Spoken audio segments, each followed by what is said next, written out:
Hey there, my name's Curtis Lucas, and you're watching Empire Building. So RIOT Blockchain reached $1 billion market cap today for the first time. I do believe congratulations are in order. I think it's pretty clear now that these blockchain mining companies are certainly making up for lost time. You may be asking yourself, are they still worth it? So for those of you that might have missed my other video for both RIOT and Mara, I'm going to revisit that using RIOT as a case study. Only this time, we're gonna go right to the source and pull our data directly from today's metrics using the cost of Bitcoin today, as well as the Bitcoin mining difficulty on the network. But before we get into that, the runner-up, Mara, capped out the day at $735.44 million, losing a lot of the ground it made up yesterday and in the days leading up to this. As I said before, the swings between these two and many others will continue for the foreseeable future. But basically, we're just talking about bulls duking it out with each other. RIOT actually wasn't the first to reach $1 billion market cap. The first was actually Hive Blockchain back in 2017. Now, things were very different back then. Hive had nowhere near the capacity it has today, and certainly nowhere near the capacity that RIOT stands to have a year from now. So, back to the question. Is RIOT Blockchain worth $1 billion? Now comes my favorite part. We're gonna geek out in the numbers. This is my favorite part about investing in these companies. The metrics behind them are extremely straightforward and completely and totally transparent. Yes, there will be some marginal differences depending on each company's corporate efficiencies, but their costs of revenue are very easily measured. What I'm about to show you, you can do yourself at any time to evaluate where these companies stand at any point in time in the future, regardless of the price of Bitcoin or the difficulty on the Bitcoin network. Using the latest press release that RIOT issued yesterday, they disclosed that after the additional 15,000 S19 Pro miners, their installed hash rate capacity will reach 3.8 exahash per second, with a total energy usage of 120 megawatts. Using the website whattomine.com, you can take this information and put it into the calculator that they provide, along with the aggregate cost of energy that RIOT has disclosed. We can simply put all of this information into the calculator, and it will tell us, after the cost of energy, exactly what the profit would be for RIOT's total capacity. Doing this indicates a monthly profit after expenses of $17,718,624 per month. Over the course of a year, that would be the equivalent of $212,623,488. Now, I know that those numbers almost seem incomprehensible, but that's only accounting for the price of Bitcoin today. By the time all of these miners are actually installed, that'll be October of 2021. Where do you imagine the Bitcoin price could be by then?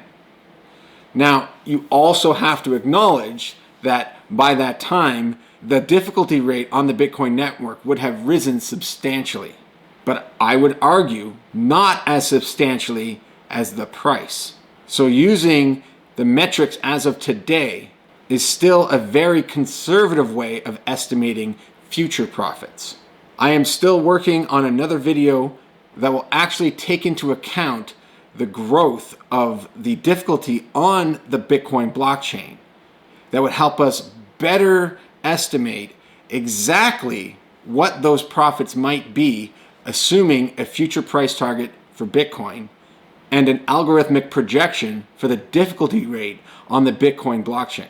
Now, I know that to most of you that might sound like just a bunch of crazy math talk, but being a miner myself, this is something I understand very, very well. But for the purposes of this video, we're going to take the conservative approach and simply use the metrics as of today.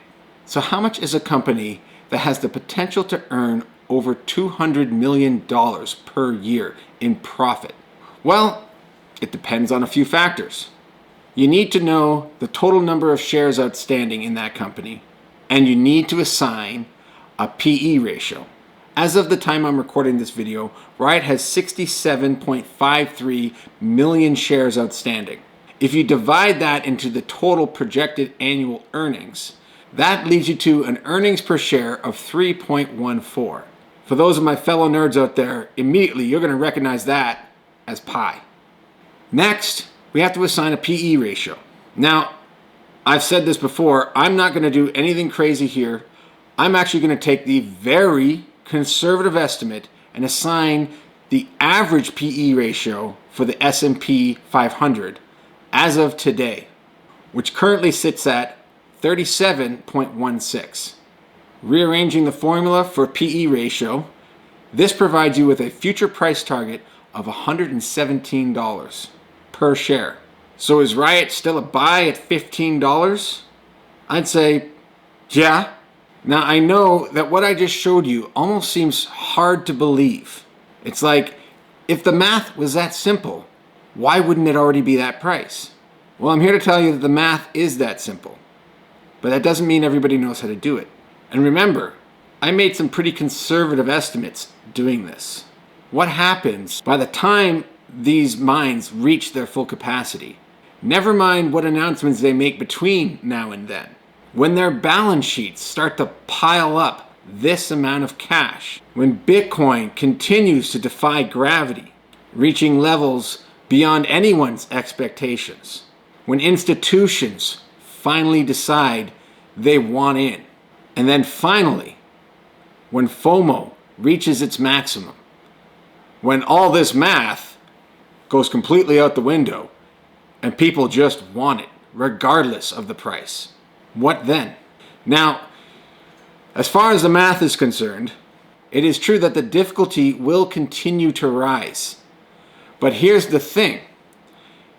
The price can double over and over and over again very, very quickly.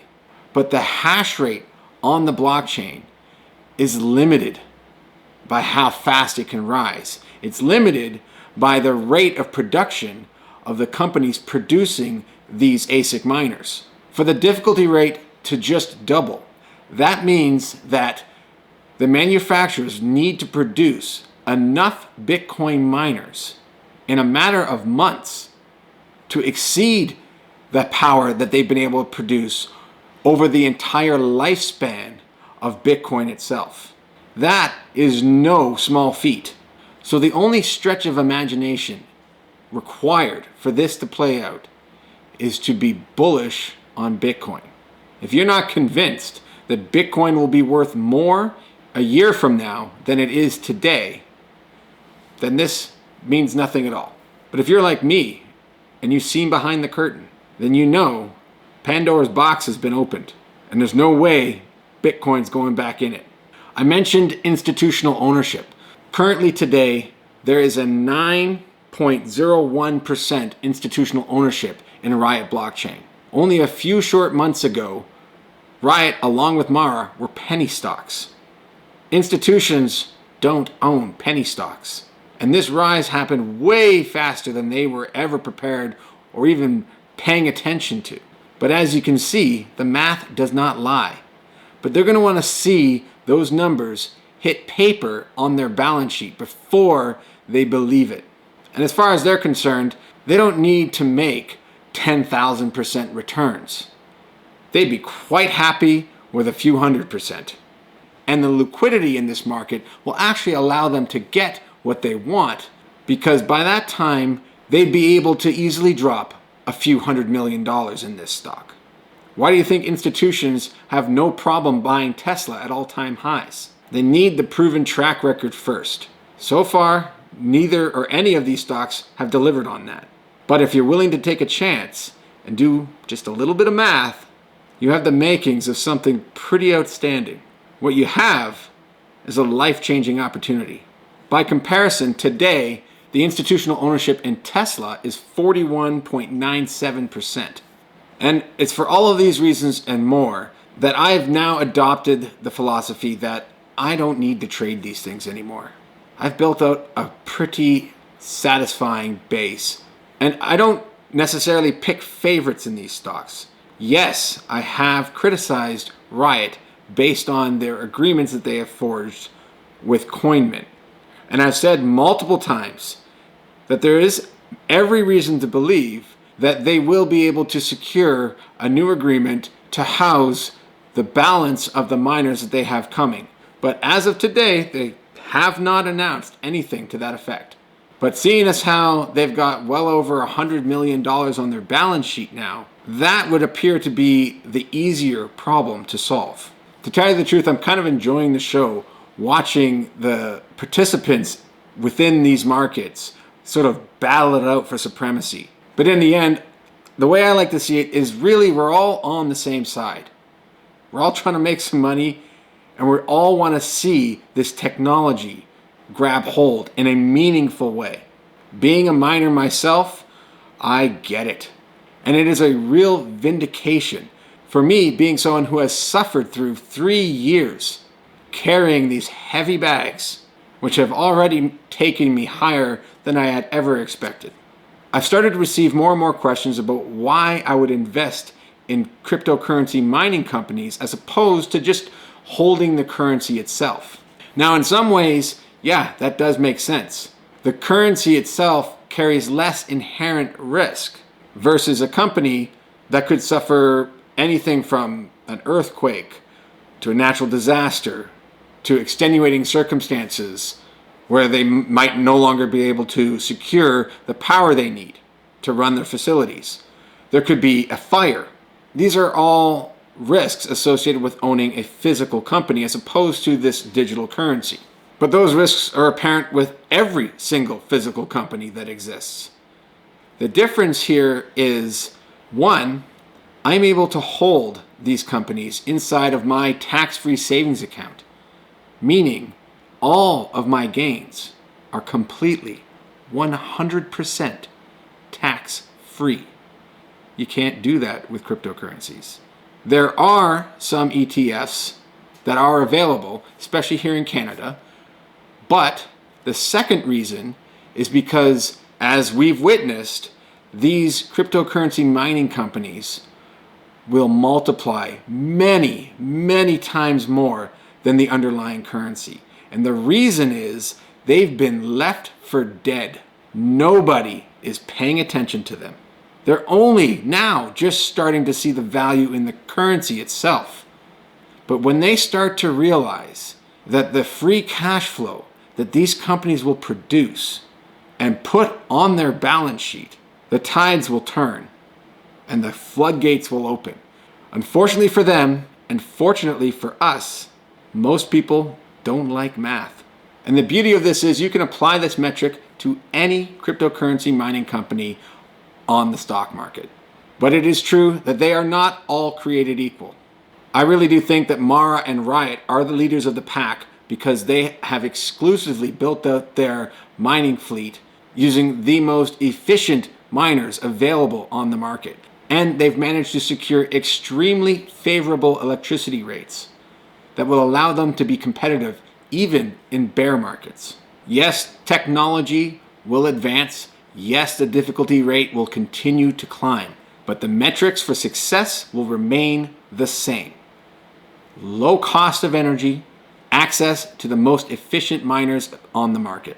So again, congratulations to all the Riot holders out there. You stuck through it, and now you're reaping the rewards. But if you did have any anxiety that the price might be too high, I hope I managed to put at least some of that at ease. But the one final note, again, I want to drive home, is that I don't think we need to divide ourselves up into camps here.